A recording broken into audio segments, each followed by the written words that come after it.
예, 박성태 기자와 함께 비하인드 뉴스 시작하겠습니다. 어서 오세요. 예. 예, 첫 번째 키워드를 열겠습니다. 네, 첫 키워드는 좋아하지 않지만으로 예, 잡았습니다. 어떤 얘기인지 풀어주실까요?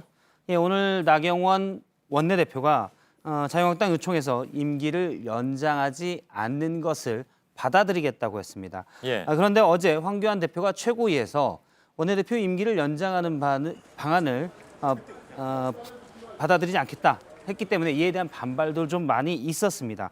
특히 그런데 오늘 의총에서 주목할 만한 장면은 나경원 원내대표를 좋아하지 않았던 의원들도 황교안 대표의 임기 연장 불가 방침이 부적절하다라고 지적을 했습니다. 예. 대표적인 사람이 바로 김태흠 의원이었는데요. 나 직접 원내대표 얘기를 별로 안 좋아했던 모양이죠? 이 부분을 오늘 실토를 했습니다. 아, 직접 그런가요? 예. 들어보겠습니다.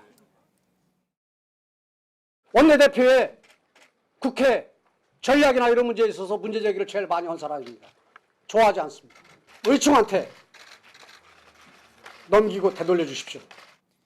예, 원래 나경원 원내대표의 임기 연장 권한이 당 의원총회에 있기 때문에 예. 황교안 대표가 이를 불가 이렇게 결정할 사항이 아니라는 겁니다. 원래 의총에서 뭐 얘기하겠다고 했잖아요. 나 원내대표도. 그렇습니다. 예. 원래 어제 오전까지만 해도 예. 오늘 의원총회에서 연장하는 안을 신임받겠다 했었는데 그 뒤 4시간 뒤 황교안 대표가 있는 최고위원회에서 불가라는 입장을 통보하자 오늘 그 신임안도 상정하지 않았습니다. 예, 김태훈 의원은 과거에도 나경원 원내대표가 임기 연장의 뜻을 내비치자 웃기는 일이다라고 비판한 바 있을 정도로 사실 나경원 원내대표를 많이 비판했는데 예. 그럼에도 불구하고 이번 당대표 행동이 부적절하다는 것은 당대표 행동이 더 나빴다라는 게 됩니다. 나쁘다는 그 이유는 뭡니까? 절차를 안 지켰기 때문에? 그렇습니다. 일단 임기 연장의 권한은 의원총회에 있다는 것입니다. 예. 물론 다른 의원들 많은 사람들도 황 대표가 너무 나갔다라고 얘기를 했는데요. 예.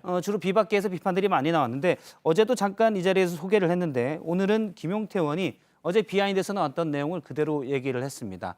황 대표가 읍참 마속이라고 했는데 마속이 황 대표 측근이 아니라 나경원 원내대표였던 셈이다라고 김용태 의원이 밝혔습니다. 예. 뭐 실제로 또 아껴 써야 마속인데 그렇지 않았다면 또 마속이 아닐 수도 있고. 예, 사실 예. 그전에도 아끼진 않았기 때문에 예, 예. 아꼈던 마속이란 볼 수는 없을 것 같습니다. 예, 예. 두 번째 키워드는요? 두 번째 키워드는 예산 걸린 문자로 잡았습니다. 예. 문자에 예산이 걸렸다는 건 어떤 얘기인가요? 오늘 한 국회의원에게 여러 명의 어떻게 보면 시민들이 예. 문자를 보냈습니다. 그런데 이 국회의원의 답장이 눈길을 끌었는데요. 지금 내용을 보면 스팸 넣지 마세요. 계속하면 더 삭감하겠습니다. 이 부분은 주황색 부분은 국회의원이 보낸 답장입니다. 예. 그러자 문자를 보낸 시민이 스팸 아닌데요. 유권자로서 문자 행동하는 건데 지금 협박하시는 겁니까? 라고 말하자 넣지 마세요라고 돼 있습니다. 예. 좀 감정 싸움이 있었던 것 같군요. 그렇습니다. 다른 문자도 보면 스팸 넘지 마세요. 넣으면 삭감하겠습니다. 돼 있는데요. 저 문자의 주인공은 김재원 예결위원장입니다. 한국당에. 그렇습니다. 예, 예. 그러니까 정치하는 엄마들이라는 카페에서 시민들이 단체로 아이들 급식비가 오랫동안 오르지 않았다. 예. 내년 예산이 1,800원 정도로 한 끼당 잡혀 있는데요. 너무 낮다. 급식비를 좀 올려달라고. 아무래도 권한이 큰 예결위원장에게 단체로 사실 문자를 보냈습니다. 예. 그러자 이런 식으로 문자 보내면 아예 삭감하겠다라고 예. 답장을 해서 문자 보냈다고 국가의 예산을 삭감한다는 것은 부적절한 것이다라는 지적이 있었습니다. 그것도 아이들 급식비인데. 그렇습니다. 예, 그 해당 시민단체에서는 예결위 15명의 의원에게 같은 문자를 보냈는데 이러면 삭감하겠다라고 답장이 온 건 김재원 의원이 유일하다라고 저희 취재진에게 얘기를 했고요. 예. 김재원 의원 측은 다른 인터뷰에서 갑자기 문자와 전화가 오늘 수백 통이 와서 예. 이미 예산을 바꿀 수도 없는데 와서 그냥 저렇게 그만 보내시라는 의미로 답장을 보냈을 예. 뿐이다라고 했습니다. 그냥 보내시지 말라고 했으면 더 좋았을 텐데 예, 좀 그렇게 한다면. 기분 나쁘다고 삭감할 위원장 맘대로 삭감한 예산은 아닙니다. 예, 예. 국민의 세금이기 때문에요. 그러게요. 예. 자, 마지막 키워드 열어볼까요? 세 번째 키워드는 영입과 가입으로 잡았습니다. 예.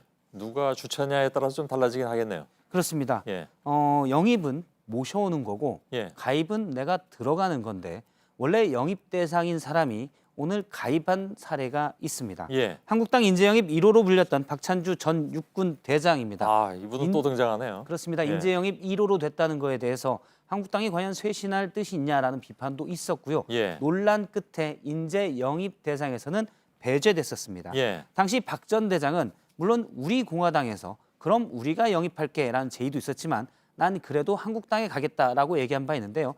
약 한 달 전에 인터뷰를 직접 들어보겠습니다. 예.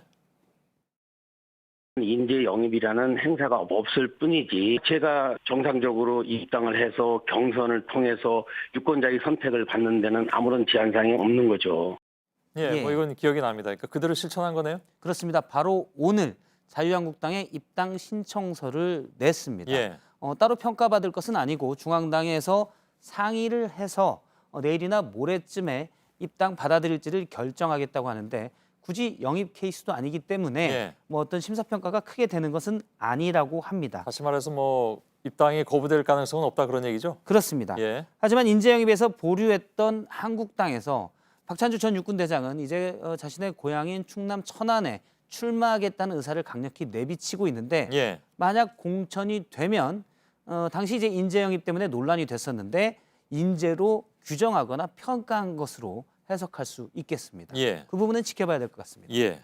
아무튼 이분도 굉장히 끈질기게 입당을 원하는 것 같습니다. 예. 두고 보죠.